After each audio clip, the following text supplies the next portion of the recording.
তো অনেকে ভিডিও দেখছো, একটা মেয়ে ভালো করে বলছে যে ওদের সাথে কি হয়েছে, ওদের কিভাবে চেক করেছে। তো আমাদের ড্রেসের উপরে চেকিং করেছে। তো আমরা বলেছি কিছু নেই, যদি তোমরা চাও আমরা ড্রেস খুলে দিয়েও দেখাতে পারবো, কোনো প্রবলেম নেই।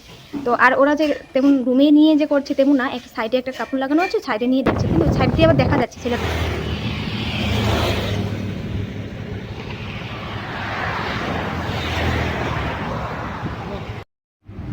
High everyone, good morning, welcome back to my channel Jhumadi. আবার চলে আসলাম নিউ আরেকটা ব্লগ নিয়ে।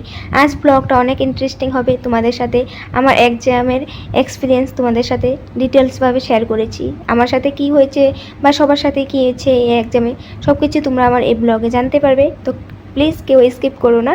তো এই যে আজ অল্প একটু ব্লগটা যে দেখছো, এটা হলো 14 সেপ্টেম্বরের। তো এক্সামটা হয়েছে 15 সেপ্টেম্বর, তো আজ হলো 16 সেপ্টেম্বর। তো সকালবেলা উঠেছি পড়ার জন্য, তো জানলাতে একটা পাখি দেখে তো ভাবলাম একটু ভিডিওটা করে নিই। তো 14 সেপ্টেম্বরে ছিল, তো একটু একটু ক্লিপগুলো রেখে দিয়েছিলাম, তাই তোমাদের সাথে আজ শেয়ার করছি। তো পড়ছিলাম, তো পিছন দিকে ঘুরে দেখি দুটো টিকটিকি উপর থেকে থপ করে নিচে পড়েছে। আমি ক্যামেরাটা অন করতে করতে একটা চলে গেছে, যেটা চলে গেছে ওটার লেজাটা না খুলে গেছে, একদম রক্ত ছিল লেজাটাতে। টিকটিকি লেজাগুলো কিন্তু খুলে পড়ে যায়।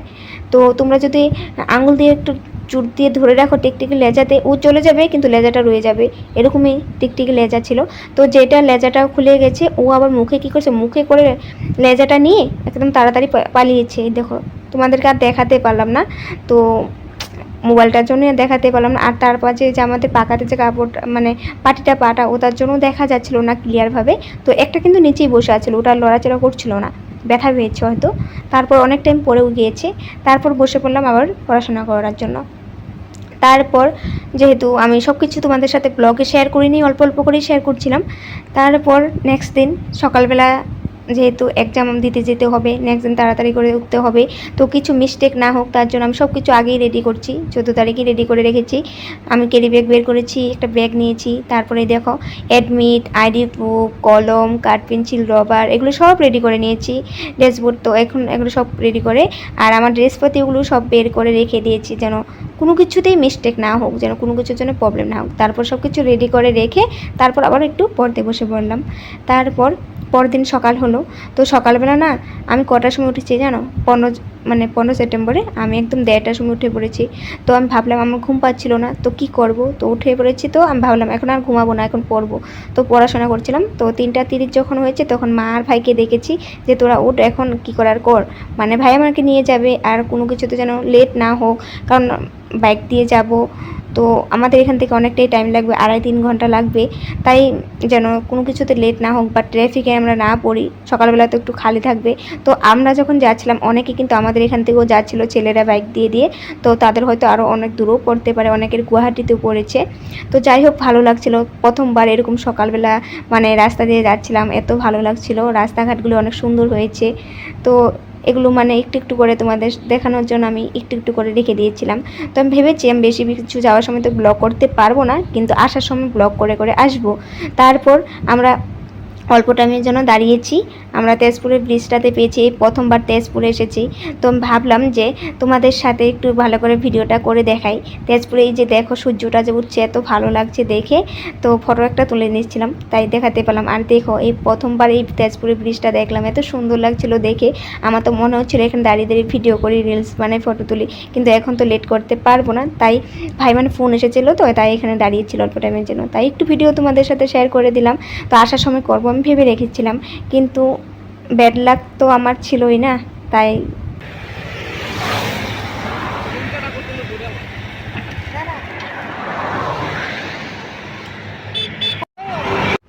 ব্যাড লাক আমার কেন ছিল, তো তোমাদের সাথে সব কিছুই আমি শেয়ার করেছি, আমি তোমাদের সাথে সব কিছুই বলেছি। তো তোমরা শোনো, তোমরা বুঝতে পারবে আমাদের সাথে কি হয়েছিল, সবার সাথে কি হয়েছিল, আর আমার এক্সাম কেন খারাপ হয়েছে, তো ওটাও তোমাদের সাথে শেয়ার করেছি। তো দেখতে থাকো। আর এই দেখো ভাই আবার বাইকটা ঠিক করে জায়গা করে রাখছে। High everyone, good evening. তো অনেক দিন পর তোমাদের সাথে কথা বলছি, ব্লগ নিয়ে আসলাম। তো প্রথমে তোমরা ব্লগ দেখেছই, তো আমি ভেবেছিলাম যে অনেক কিছুই তোমাদের সাথে ব্লগে শেয়ার করব। পরে আর ব্লগ করিনি, কারণ তোমরা তো জানোই আমার এক্সামটা একদমই খারাপ হয়েছে। আর খারাপ হয়েছে মানে আমি টাইম বুঝতেই পারিনি যে এরকম করে টাইম চলে যাবে। আমি যেগুলো কোয়েশ্চেন মানে প্রথমে ছিল ওগুলো করতে করতে যে এত টাইম চলে যাবে, 3.5 ঘন্টা ছিল। বেল পড়তে পড়তে লাস্ট বেল পড়ে গেছে। তো আমার সামনে এসে ম্যাম আমি মানে লিখছিলাম, তখন লিখলাম মানে ওএমআর শিট। আর আমাদের এখানে তোমরা জানোই আসামের যেগুলো জব, মানে যারা আসামের আছে সবাই জানো তো কি স্ট্রিক করেছে, বাপরে মানে অনেক স্ট্রিক করেছে। একদম সকাল 9টা থেকে 1:30 2টো পর্যন্ত নেটওয়ার্ক অফ, কেউ নেট চালাতে পারছিল না, সব অফ করে দিয়েছে। চেকিং বাপরে অনেক মানে স্ট্রিক করেছে। তো চেকিং যে করেছে মেয়েদের তো জানোই অনেকে প্যাড ব্রা পরে, তো ওটার জন্য চেকিংয়ের সময় যেগুলো মিসিং থাকে ওগুলো টুটুট করছে। তারপর অনেকে এমসি হয়, এগুলো প্রবলেম তো জানো মেয়েদের, এগুলো প্যাড তো থাকবেই, তো ওগুলোর জন্য অনেক প্রবলেম হয়েছে, অনেক মানে বেজেছে। তো অনেকে ভাবছে যে কিছু নকলি বা কিরকম কিছু করছে বা আছে কিছু, তো ওরা এরকম করে চেকিং করেছে বাপরে, মানে হাত দিয়ে দিয়ে চেকিং করেছে, মানে শব্দটা পাওয়ার পরে যে কিছু আছে ভেবে, তো ওরকম করেছে। মানে এরকম দেখো এটা একটা জব এক্সাম, তো মানুষে কেউ জানে না কি আসবে এক্সামে, তো কে কি নকলটা করবে ওটা আমি বুঝতে পারি না। তো আমি ওটাও ঘরেও বলছিলাম যে এরকম করে যে ওরা এরকম স্ট্রিক করছে, এরকম পুলিশ ফোর্স মানে মানে জায়গায় জায়গায় এত ফোর্স ছিল বাপরে, কলেজের সামনে তো একদম ফোর্স চলে এসেছে 20-25টা। তারপর রাস্তাঘাটে তো ছিলই সব। আমাদের আমি যেখানে যে এক্সাম দিয়েছি ওখানেই যে করেছে তেমন না, সব জায়গাতে অনেক জায়গাতে তো অনেক খারাপ করেই মানে চেকিং করেছে। তো আমাদের এখানে মানে কুর্তি জামা কাপড় উপর দিয়ে চেকিং করেছে, কিন্তু হাত দিয়ে দিয়ে টাচ করেই ওরা চেকিং করেছে। তারপর লেডিসই করেছে, কিন্তু তেমন মানে রুমে নিয়ে যে করেছে তেমন না, একটা ছোটো মানে জায়গা, হ্যাঁ মানে একটা কাপড় লাগানো আছে ওটার সাইডে নিয়ে এরকম করে চেকিং করছে, সবাইকে চেকিং করছে। তো ওটাই বুঝতে পারি না কি আর নকল করবে, কেউ তো জানেই না কি আসবে। হ্যাঁ মোবাইলটা যদি নিয়ে যেত বা নেটওয়ার্কেই নেই, মোবাইল নিয়ে গেলেও কী হবে, তো মোবাইল তো নেই, ওটা জানছি ওরা। আর মেয়েদের প্রবলেম হলেও তারা জানেই, তো এগুলো প্রবলেম হতেই পারে। তো এগুলো চেকিং এরকম করছে। প্রথমবার এগুলো আমি ফেস করেছি, বুঝতেই পারছি না যে কি হচ্ছে। যখন আমার শরীরেও অল্প একটু শব্দ হচ্ছে আমি কেন হচ্ছে, তারপর আমি দেখি আমার কুর্তিতে বোতাম ছিল, তো বোতামের জন্যও হতে পারে। তারপর ব্রা ছিল, তো যেরকম মেয়েদের তো সবার থাকে যেরকম, আর অনেক মেয়েদের তো অনেক মানে প্রবলেমে পড়েছে ওরা, কারণ মেয়েদের প্রবলেম তো জানোই। তো ওগুলোর জন্য ওদের অনেক ফেস করতে পড়েছে, অনেক চেকিং করেছে। তো এগুলো নিয়ে অনেকটাই মানে আমরা এগুলোতেই মানে আমরা মানে অবাক হয়ে গেছি, প্রথমবার এগুলো হয়েছে। তো কোনোদিন, আর আমি তো কোনোদিন এক্সাম দেইনি এরকম জবের, প্রথমবার গিয়েছি। তো এক্সামে টেনশন, তারপর আবার এগুলো চেকিং হচ্ছে এরকম, তারপর আবার জায়গা খুঁজতে হবে। তো ঠিক জায়গা মতো জায়গা খুঁজেও পেয়ে গেছি, জায়গা মতো বসেছিও। আর এক্সামটাও ঠিকঠাক ঠিকই এসেছে, কোয়েশ্চেনগুলো মানে একদম টান আসেনি, সহজে এসেছে। কিন্তু মানে কোয়েশ্চেন যে এসেছে মানে ডাইরেক্ট যেগুলো শিখে গেছি বা পড়ে গেছি যেরকমই এসেছে এরকম না, কোয়েশ্চেনগুলো পাকিয়ে ঘুরিয়ে ওখান থেকে দিয়েছে, কথা ঠিক ওটা দিয়েছে না, অন্য জায়গা থেকে দিয়েছে। মানে কোয়েশ্চেনগুলো তোমাদের দেখে মনে হবে যে ইজি, কিন্তু কোয়েশ্চেনটার অপশান সিলেক্ট করতে অনেক কষ্ট, এরকম কোয়েশ্চেন দিয়েছে। তো এরকম মানে আমি প্রথমবার কোয়েশ্চেন দেখেছি বা কোয়েশ্চেন মানে ওএমআর সেট দিয়েছে, ওটাতে আবার আমাদের এখানে যে মন্ত্রী আছে ডক্টর হিমন্ত স্যার, তো তো উনি বলেই দিয়েছে যে এক্সামে কোনো এগুলো করতে পারবে না, আর ওএমআর শিটে কোনো এক্সট্রা দাগ দিতে পারবে না, একটা ভুল হলে মাইনাস পয়েন্ট আছে। তারপর ওরকম অনেক কিছু মানে প্রবলেম আছে, যে মানে একটা ভুল হলে মানে মানুষের তো এগুলো মিস্টেকে ভুল হতেই পারে, আর তার বাইরে যদি কিছু ভুল হয়ে যায় মানে অন্য দাগ দুগ ওএমআর শিটে পড়ে যায়, তো ওগুলো তো মানে নাম্বার কাটবে। তোমার মাথায় ওটা ছিল যে আমি একদম ভালো করে এক্সামটা দিব, কোনো ভুল ভাল করবো না, প্রথমবার দিচ্ছি তো একটা নার্ভাস ভাবও ছিল। তারপর কোয়েশ্চেনটা দেখছি, তো কোয়েশ্চেনটা এত ভারী ছিল, মানে একটা কোয়েশ্চেনে সব রকম ভাষাতে ছিল, হিন্দি, ইংলিশ, আসামিস, মানে সব রকম ছিল। তারপর একটা কোয়েশ্চেনে যদি সব রকম ভাষায় থাকে তোমরা তো জানো, তবে ওই কোয়েশ্চেন পেপারটা কত ভারী হবে, একটা খাতার সমান ছিল। তো পাতলা খাতার যে থাকে না দিস্তাগুলো ওরকমই ছিল। তারপর ওটাই প্রথম আমি দেখছিলাম, দেখে ভালো করে বুঝে আমার নামগুলো ঠিকঠাক করে, নাম্বার ওএমআর শিটে নাম্বার এগুলো সব ঠিকঠাক করে বসিয়ে, তারপর ওগুলো করতে করতে ভালো করে কোয়েশ্চেনটা দেখছি, একটা একটা করে করবো মাথা ঠান্ডা করে। তো আমি ভাবতে পারিনি যে আমার সময়টা এরকম করে চলে যাবে। 3.5 ঘন্টা ছিল, 150 মার্ক ছিল। তো প্রথমে যেগুলো কোয়েশ্চেন ছিল, আর সবার কোয়েশ্চেন কিন্তু কোয়েশ্চেন মানে এক ছিল, কিন্তু কোয়েশ্চেন পেপারে যে সিরিয়ালভাবে নাম্বার সবার এক ছিল না। তো আমার এ পড়েছিল, তো আমার সামনে কেউ এ ছিলই না। তো সব মানে আমার এ যা ছিল তো উনি পরীক্ষা দিতে আসে না, এ যার ছিল। আর এমনি এক্সট্রা অনেকের বি সি এরকম আছে, মানে কেউ কারোর সাথে মিলাতে পারবে না যে কোয়েশ্চেন কথা বলেও যে করতে পারবে, ওটা আর হবে না।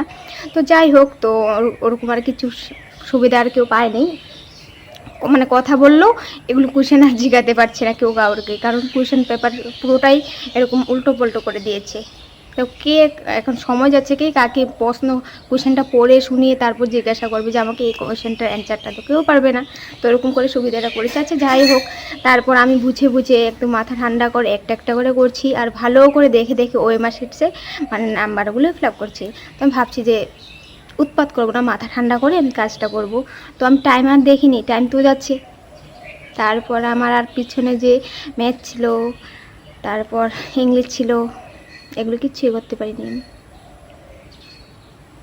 আর যেগুলো করেছি ওগুলোর মাঝেও দুই একটা কনফিউজ ছিল যে মিস্টেক হয়েছে, তার জন্য আর আমি মানে বুঝতে পারিনি যে টাইমটা এরকম করে চলে যাবে। আমার তাড়াহুড়ো করে মানে যেগুলো আমি পারি ওগুলো তাড়াতাড়ি করে ফিল আপ করতে লাগছিলো, মানে ওই মাসে তাড়াতাড়ি করে ভরতে লাগছিলো, তো ওটাই মিস্টেক হয়ে গেছে।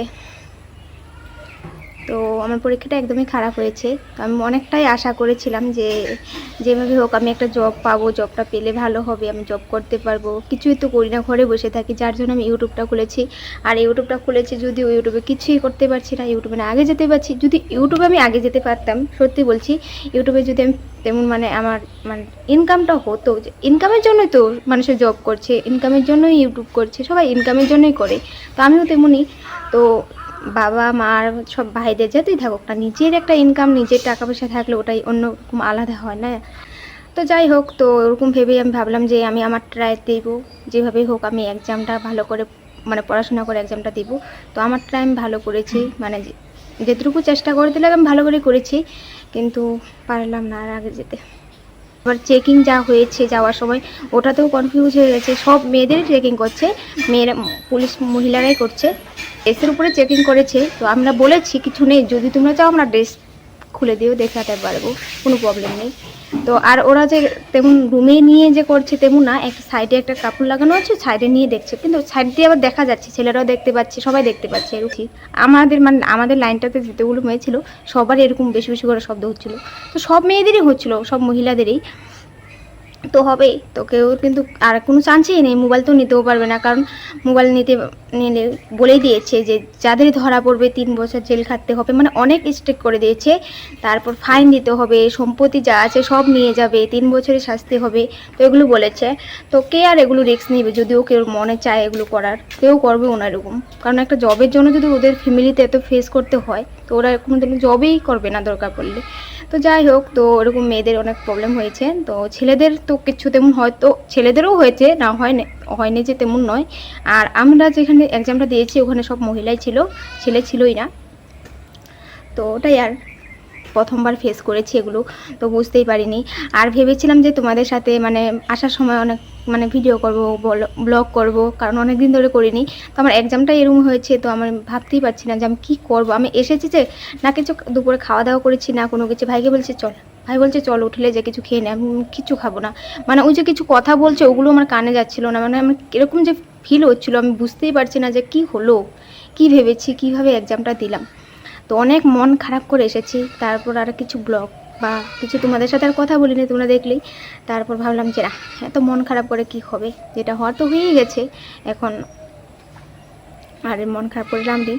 তো আমার ইউটিউবটা যেহেতু আছে, তো ইউটিউবে আমি থাকি, একদিন না একদিন ইউটিউবেও আমি জায়গা পেয়ে যাব। আর প্রথমবার এক্সাম দিয়েছি, আরও কত অ্যাপ্লাই করতে পারবো বা আরও কত সুযোগ আসবে এরকম। প্রথমবার বুঝতে পেরেছি যে এক্সামগুলোতে কী হয়, কীরকম করে করতে হয় না করতে হয়, কীরকম টাইম নিয়ে তাড়াহুড়ো করে করতে হয়। মানে আমি প্রথমবার ভেবেছি যে এক্সাম দিচ্ছি যদি ভালো করে দেবো, কোনো মিস্টেক করব না, একটা একটা করে বুঝে একটা একটা করে ওএমআর সেটা আমি ফিল আপ করবো।